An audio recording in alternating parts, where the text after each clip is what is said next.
Hello, so for week 3, we'll be discussing about virtualization. So here is the table of contents. So we got five things today. We'll discuss virtualization, hypervisor, horizontal scaling, vertical scaling, business process as a service, and three key characteristics of service orientation in cloud computing. So let's start with the first one. Virtualization, so at its core, it's the process of creating a software based version of physical hardware. So that's like the technical definition. But what that actually means. So you got one physical machine. So instead of just running one thing on it, you can split it into multiple virtual machines, and each one of those VMs behaves like a completely separate independent computer. So one can run Windows, another can run Linux, or another Ubuntu, all at the same time on the same physical box. So why does this actually matter? So think about it this way. Before virtualization, companies were buying physical servers, and most of the time, those servers were sitting at like 20% capacity. So they're just wasting power, wasting money, wasting space. But virtualization fixes that. So you're running multiple VMs on one machine. You're actually like squeezing the full value out of the hardware you paid for. So there is need for fewer servers, lower cost, and way less waste. And spinning up a new VM takes minutes. So if you order like a hardware, it will take days to set it up. And yeah, so the biggest thing is that it is the foundation of cloud computing. So AWS, Azure, Google Cloud, they are all built on virtualization. So here is a figure that we can look at. So we got physical hardware, which contains our physical CPU cores, RAM, storage, and network. And sitting inside of that, or like in the middle of that, is the hypervisor, which is the resource manager. And this is where virtualization happens is when you split all the VMs inside one physical hardware. So you got VM1, VM2, VM3, all running with different apps, different OS. VM1 is starting with an app A and app B in a Windows OS, while VM2 is a web server in a Linux OS, while VM3 is a database with Ubuntu OS. So they have different purpose, different apps, but they all sharing the same physical hardware underneath. So that's the magic of virtualization right there. So what means is that yes, so which brings us to the question that what exactly is hypervisor, because we discussed that it is the resource manager. But how it like separates or divides or like give away resources. So what is actually hypervisor doing? Hypervisor or VMM is a software that create and manage virtual machine. Yeah. So I like to think about it as a traffic controller. So it sits between the physical hardware and all of the VMs, and it decides if you get this much CPU, if you get this much RAM, or you get this much storage. So they are all allocated dynamically on demand, and it enforces a strict isolation between VMs so you cannot access each other memories or data. So on top of that, it enables feature like live migration. It's like moving a running VM to a completely different server without shutting it down, and snapshots when it's like where you can freeze the exact state of a VM and restore it instantly if something breaks. So hypervisor is basically your traffic controller who would decide what or allocates how much CPU, RAM, or storage each VM needed or demanded. And this gives us the two types of VMs. So type 1 bare metal. So this one runs directly on the hardware. So there's no operating system underneath it. The hypervisor itself is the OS. So it is much faster, more secure, and this is what actual production data center uses. Example of these is the VMware XC. While Type 2 is the hosted one, so it runs on top of an existing OS. Example, if you use a VirtualBox, you're running it on a Windows servers, but the VirtualBox inside you're using like a Linux or like Ubuntu.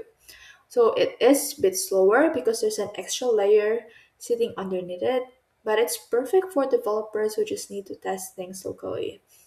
So to remember it, type 1 is the OS layer, while type 2 runs like an app on an OS. I hope you get this the explanation for that one. Now, scaling.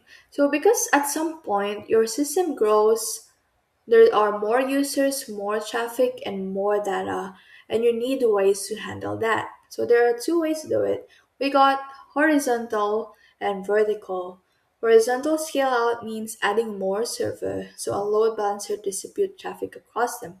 While vertical, which means scale up, you upgrade the same server with more CPU, RAM, and storage. So in this slide, we can have this analogy.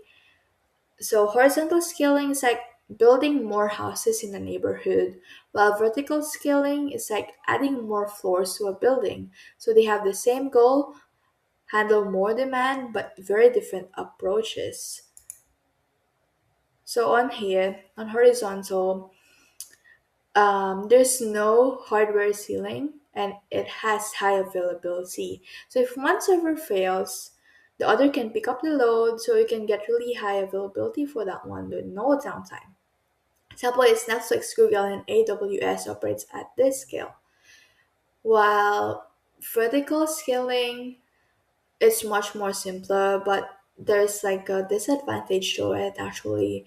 So it has one machine. There's no load balancer. It is easier to manage, but it hits a physical limit. So there's only so much CPU and RAM you can put it on one machine. And every time you need to upgrade, you need to shut down the system to make a bigger of it. So there's a downtime. So this is a big deal in production. So for horizontal, this is like cloud native web apps, while vertical, it suits database and legacy systems that aren't built to run across multiple machines. So basically, what I'm trying to say is that for horizontal, most of the cloud provider use that one because there's no downtime, and downtime is very important on cloud environment because if there's a downtime, the availability is zero, which means you cannot access that. And one of the feature of cloud computing is that it can be accessed anytime, anywhere, or wherever. So here is a so this slide is just explanation of how horizontal and vertical works. So in horizontal, we have a scenario. So your pizza app just went viral and orders are flooding in. So there's more demand now. What would you do if you have horizontal? So you got one server, but since there's more demand, you add more server. Look at it, there's like a load balancer. Really important to know that one. And you got more demand, so you add more servers. So you're just adding more servers at this point. One, two, three, four, five more servers, and there's no downtime needed. You got high availability, and the capacity is very high with five servers. So yeah. But what if we use vertical scaling for your pizza app? So here's what happened. You got servers with eight. Let's just say that the memory is 8 GB. You only got one service, but when you increase the demand, orders are piling up, and you need to upscale vertically. You increase it, so you got 16 GB now, but there's like 15-minute downtime that is needed. But just look, you're just using one server. Then another like demands piling up, so you upgrade it into like much more, maybe like a 32 GB server, or just like 30-minute downtime, up until like bigger one which is 128 GB, but it's have like 2 hours downtime. Yeah, I hope you understand what horizontal and vertical is with this graph or like visual. And now we go to BPaaS. So BPaaS, business process as a service. So as a service, here's the concept. So instead of a company building and running its own payroll team, its own HR software, its own accounting system in-house, they just subscribe and outsource it to a provider who does it all for you. So I mean everything: software, infrastructure, security, compliance updates. You don't actually install anything, you just open a browser and it's there on demand. So it sits at the very top of the cloud stack. So it uses SaaS, which runs on a PaaS, which sits on an IaaS. So it's generally the highest level of cloud service delivery. And the provider is just giving you the tools. They're running an entire business function for you. So what this means is that we can see it how does it like sitting on the stack of cloud service delivery later. But for now, we just need to explain four key characteristics on business process as a service. So we got on-demand access, which means it is available 24/7 for any devices. Subscription-based pricing means you pay monthly or per use. Full manage, like updates, patches, backups, compliance. The provider handles of it automatically. Got standardized process, so this has like best practice workflows which are already built in, so it cuts down human error and audit risks. Examples of these is ADP for payroll, Workday for HR, and I heard a lot of these on like business thingy. Like when I watch like business series, it said SAP, and that. So SAP for finance, and it's actually a business process. I don't know how it works though, but it's much cool. So Genesis for customer service, and yeah, these are all major platforms that entire company run their operations on.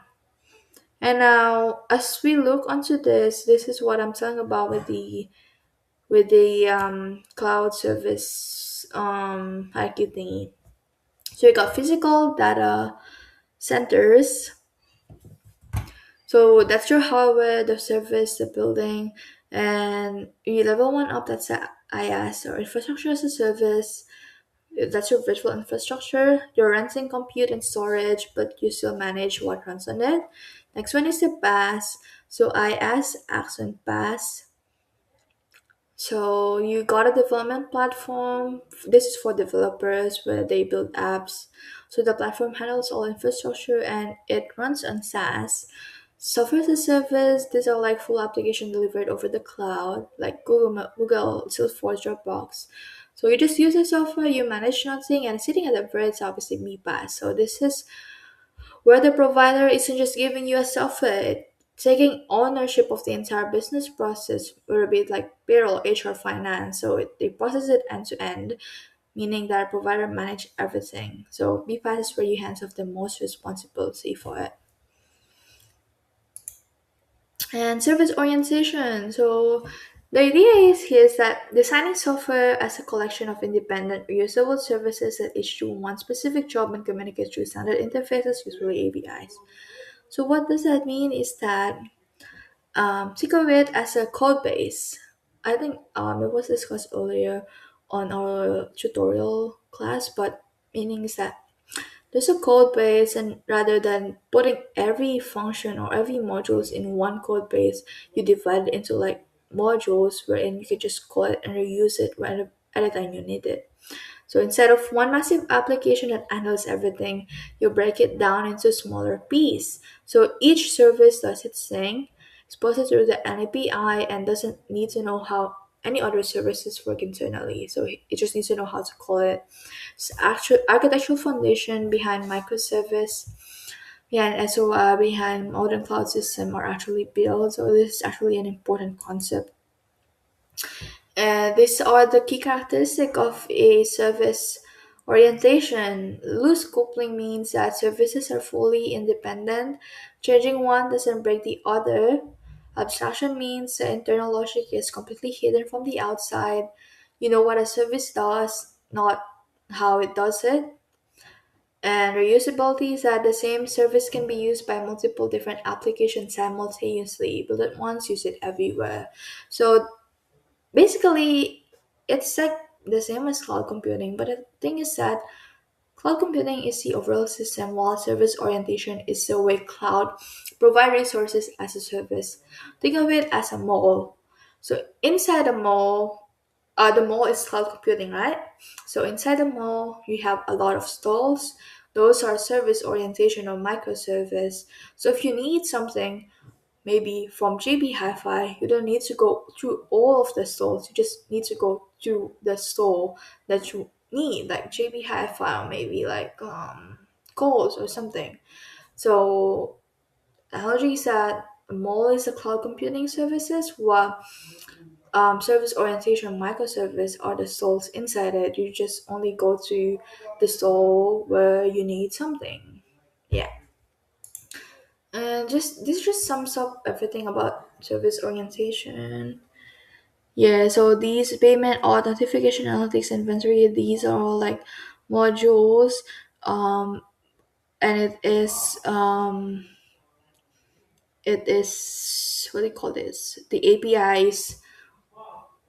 You call the APIs to get all these modules, and yeah. So this is not just as important, but I just want to sum up everything that I have discussed with this pizza right here. So virtualization means that one pizza, you cut it into slices. So it's like one physical machine and you cut into multiple independent VMs and everybody gets their own piece. While hypervisor is your pizza cutter. It divides everything up and makes sure nobody takes someone else's slice. We got two hypervisor types. One is the type 1, which means a pizza oven built specifically for that pizza. That is only job, nothing else. While type 2 hypervisor, your regular home oven, it can make pizza, but it can also make everything else. So it's not dedicated, it's just convenient for you. And we got horizontal scaling. The party got bigger, so you ordered more pizza, more supply, same size each. For vertical, the party got bigger, so you ordered one massive pizza. And for pipas, instead of cooking yourself, you just order from a pizza shop. So someone else handles the kitchen, ingredients cleanup, you just eat the pizza. And example of the service orientations feature is that loose coupling, which means that each topping is independent. You swap the cheese without touching the pepperoni. For obstruction, maybe you order online, you don't see the kitchen, you just get the pizza. And reusability is that you got same dough, not dough. You get the same dough recipe used for pizza, calzone, breadstick, but you make it once, you use it to every product that you have on your pizza shop. Okay, that's all. Thanks. Bye.